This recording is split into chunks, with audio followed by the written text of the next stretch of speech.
Good afternoon po uli mga kadogo. Ito po ang inyong abang lingkod, Mr. Dogo Style TV. Okay? Mga kadogo, meron po akong itatakil up today na nakita ko po sa ah, post ng isa nating kadoglaber. Ah, hindi po sa group po nakita kasi ako po ay nakasali rin sa ibang group. Nakasupport naman po rin ako sa ibang group dahil tayo po ay solid bilang doglaber. So kahit po ako isang admin ng Siberian Husky Metro Manila PH, naka-member po ako sa ibang group. Kasi maganda yung tayo-tayo di po ba?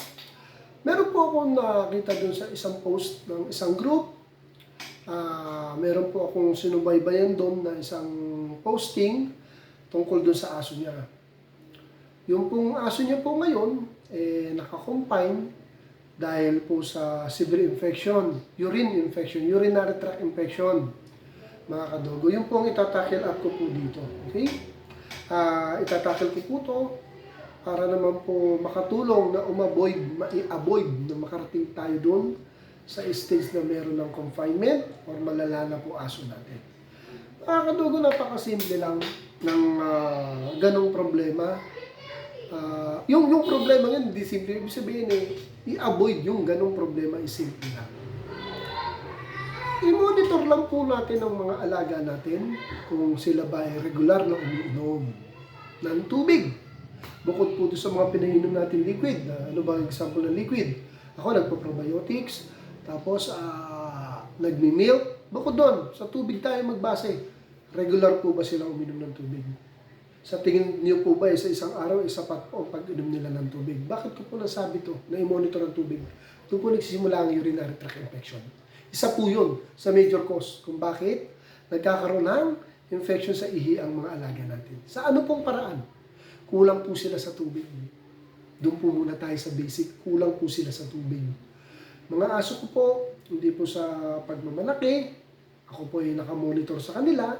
Ako po yung tipo na pag pinainom ko sila, hindi ko na po iwanan or nakababad lang. Hindi po. Inaalis ko rin po ang tubig para pong pagkain. 3 beses ko po sila lalagyan ng tubig kasabay ng pagkain. Yung tubig po yun, lalagyan ko sila, magugulat ako, ubos. Makikita ko Tapos pag nilagyan ko ulit sila, makikita ko ulit, naubos. So wala akong problema sa mga aso, mga kadugo. Wala akong problema doon. Yung po ang sinasabi ko, pag hindi natin na-obserbahan po, hindi ko iinom ng maayos sa mga alaga natin, doon po nagsisimula ang magkaroon ng infeksyon sa kanilang ihi. Kulang po sila sa tubig Di ba? Para pong tao, huwag tayo minom. Di ba? Ang kailangan nga natin 8 glass of water a day para tayo, di ba? Pag hindi nagiging masyado madilaw yung ihi natin at kung talagang pababayaan na gano'n at gano'n lang, pa isang baso, 2 baso, nagkakaroon po tayo ng UTI, especially sa matatanda. Kagaya ko po. So, yun po. Dito po, base po ito sa experience ko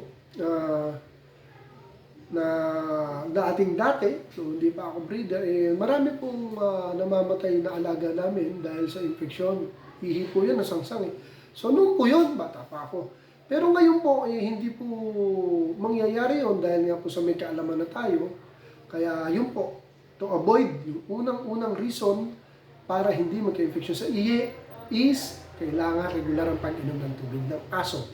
Yun lang po, ma'am. Yun lang, talagang yun lang. Ngayon, kung magkaroon po siya ng infection, na alam naman natin na sobra-sobra sagana siya sa tubig, question po natin, yung tubig po niya ba ay malinis? Baka po yan nakatambak lang doon, yung sinasabi ko na hindi tinatanggal, na iipisan, na iiyan ng daga, nagkakaroon din sila ng infection, baka severe pa, hindi lang infection.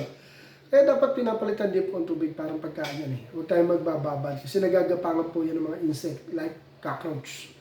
So yun ma'am, yun ang unang tanong uminom ba ng maayos ang aso natin?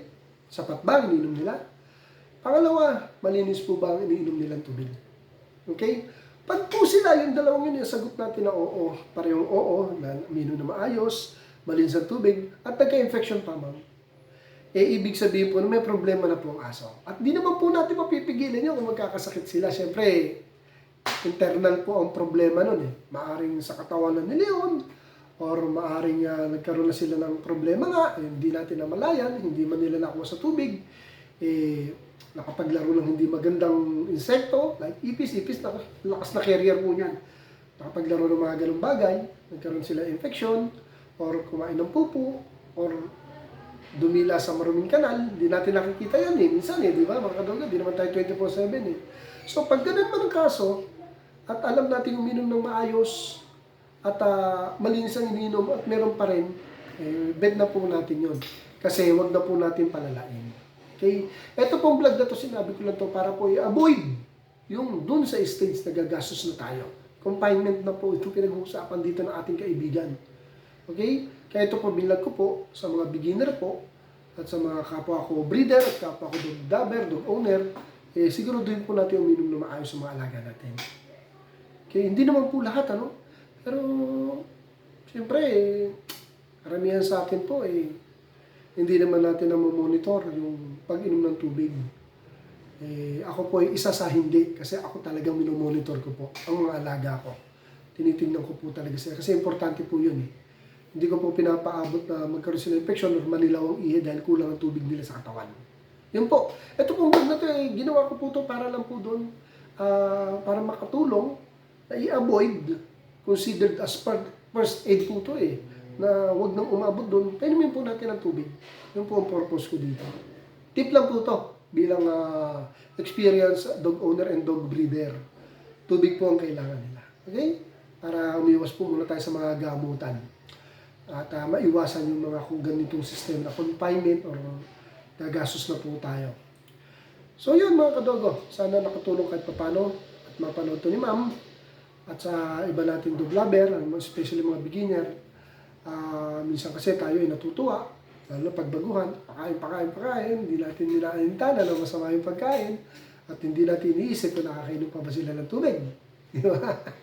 So ayan mga kadogo, sana po may natutunan tayong konti and consider this vlog as first aid po. Okay? Para hindi po umabot sa UTI ng aso. Kailangan po talaga nilang uminom. Okay? Uminom ng sapat at malinis na tubig. Okay po? Dito na lang po muna mga kadogo. At ako'y magpapaligo ng aking mga alaga. Again, once again po, Mr. Dog Style TV at your service. Have a nice day and God bless po sa atin lahat. Advance Merry Christmas.